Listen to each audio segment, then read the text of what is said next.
नमस्कार प्यारे बच्चों, कैसे हैं आप। मुझे उम्मीद है स्वस्थ होंगे, मस्त होंगे और खूब सारे मज़े कर रहे होंगे। भाई मज़े करना तो बहुत ज़रूरी है। आप सभी का स्वागत है शिक्षास्त्र एजुकेशन पर। बच्चों, आज हम क्या बात करने वाले हैं? आज हम बात करेंगे आपके लिए आपकी क्लास 1 में आपकी सुंदर सी प्यारी सी जो हिंदी की किताब है उसमें अध्याय 4 की यानी चैप्टर 4 की, जिसका नाम है क्या? रानी भी। आपने देखा होगा हमेशा ऐसा होता है, हमारे जो बड़े भाई बहन हैं, भैया दीदी, वो जैसा करते हैं हमें भी वो करने में कई बार बड़ा मज़ा आता है। यहाँ पर 2 बहनों की कहानी है, बड़ी छोटी सी कहानी। इसमें हमें ये बताया है कि बड़ी बहन रमा है, छोटी बहन है रानी। रमा जो जो करती है रानी भी वही करती है, इसीलिए इस चैप्टर का नाम है रानी भी। तो चलिए शुरू करते हैं इस चैप्टर को। सबसे पहले चित्र देखिए। ये जो बड़ी बहन है ये है रमा और ये जो छोटी बहन है ये है रानी। ठीक है, अब लिखा है, क्या लिखा है? रमा और रानी 2 बहनें हैं। रानी हमेशा रमा के साथ रहती है। चित्र में भी ऐसा ही दिख रहा है। हम हमेशा हमारे भाई बहन के साथ ही तो रहते हैं, यहाँ पर भी वही है। अब देखिए इस चित्र में क्या दिख रहा है? दोनों कंघी कर रहे हैं। जरा पढ़ के देखते हैं क्या लिखा है। रमा ने अपने बालों में कंघी की, रानी ने भी अपने बालों में कंघी की। अब जैसे ही रमा जो कर रही है वैसे ही रानी भी वही कर रही है। रमा ने अपने बालों में कंघी घुमाई तो रानी ने भी अपने बालों में कंघी घुमाना शुरू कर दी, रमा को देख देख कर। रमा ने चप्पल पहनी, रानी ने भी चप्पल पहन ली। मैंने बताया ना, जैसा जैसा रमा कर रही है, बड़ी बहन कर रही है, वैसे वैसे छोटी बहन रानी भी कर रही है। अब देखिए, रमा ने अपना बस्ता उठाया। बस्ता यानी बैग। क्यों? स्कूल जाने के लिए। आप भी तो स्कूल आते हैं। तो यहाँ पे लिखा है कि रमा ने अपना बस्ता उठाया और फिर रानी ने क्या किया? रानी ने भी एक झोला उठा लिया। फिर रमा स्कूल जाने लगी। देखो चित्र में। लेकिन आप चित्र में देख रहे हैं कि माँ ने रानी को रोक लिया। माँ ने रानी को स्कूल नहीं जाने दिया। क्यों नहीं जाने दिया? क्योंकि रानी अभी बहुत छोटी है। इतने छोटे बच्चे स्कूल थोड़ी जाते हैं। ठीक है, आगे माँ ने क्या समझाया? माँ ने रानी को समझाया यानी बताया, रानी बेटी, तुम अभी बहुत छोटी हो, थोड़ी सी बड़ी हो जाओ, तब तुम भी स्कूल चली जाना। तो ये है रानी और रमा की प्यारी सी सुंदर सी कहानी। कैसी लगी? मज़ा तो आया ना? ठीक है, अब थोड़ा आगे बढ़ते हैं और देखते हैं यहाँ पे क्या लिखा है। सबसे मज़ेदार हिस्सा आ गया इस चैप्टर का। सबसे मज़ेदार क्यों? क्योंकि जब भी हमें क्वेश्चन के आंसर देने होते हैं तो बड़ा मज़ा आता है। लिखा है, अनुमान लगाकर शब्दों के साथ चित्रों को जोड़िए। ठीक है, अभी जोड़ते हैं, इसमें क्या बड़ी बात है। बस्ता, तो बस्ता तो भाई ये है। झोला, झोला कहाँ है? हाँ ये, तो ये हो गया झोला। अब है रानी, तो रानी ये है।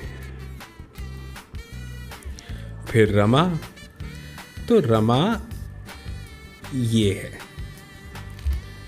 फिर है चप्पल, चप्पल रही ये। फिर स्कूल, स्कूल है ये।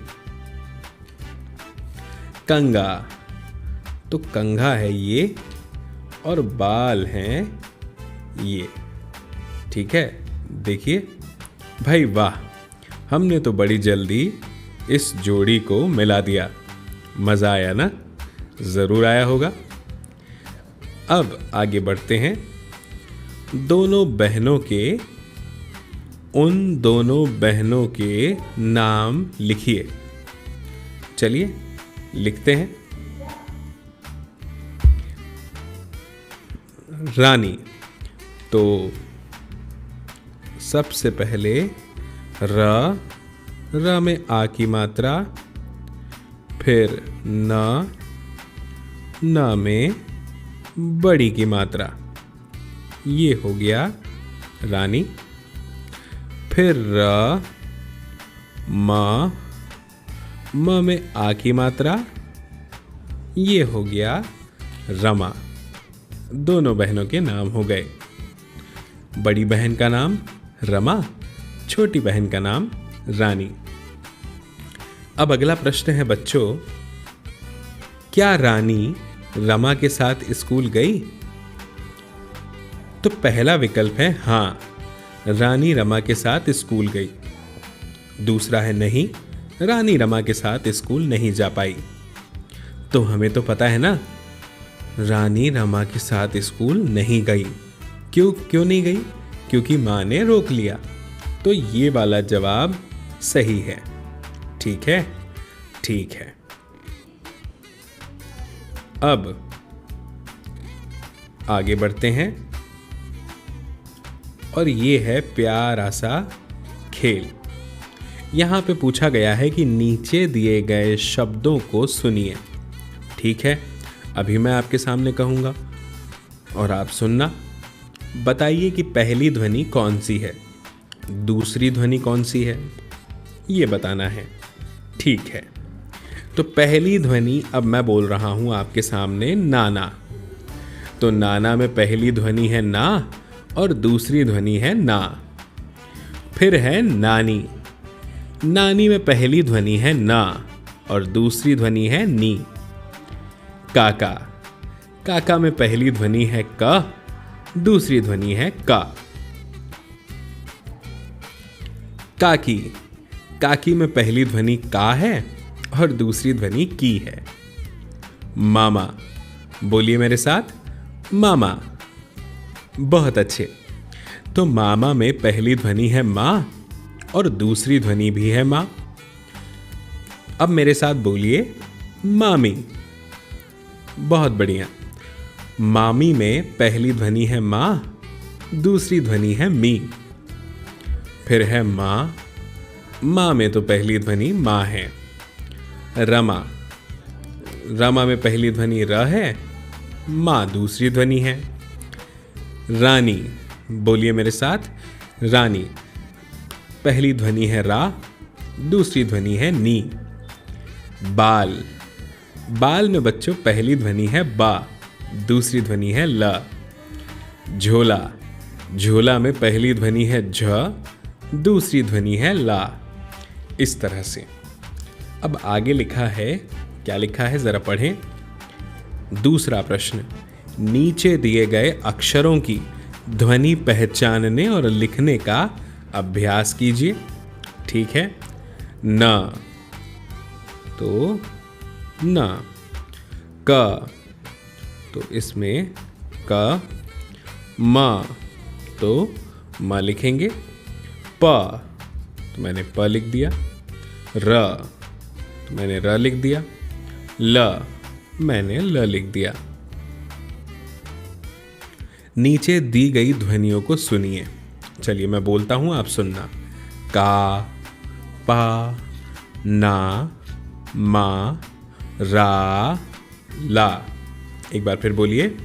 का, पा, ना, मा, रा, ला। बहुत बढ़िया। इस तरह से। अब देखिए, यहां लिखा है बताइए क, प, न, म, र, ल के अलावा आपको कौन सी ध्वनि सुनाई दे रही है। तो जब मैं बोल रहा हूं का, तो का में आ भी आ रहा है, का। पा बोलता हूं तो उसमें भी आ आता है, पा, है ना, इस तरह से। तो आ लिखने का प्रयास कीजिए अब। तो लिखता हूं अ और उसमें आ की मात्रा, अ उसमें आ की मात्रा,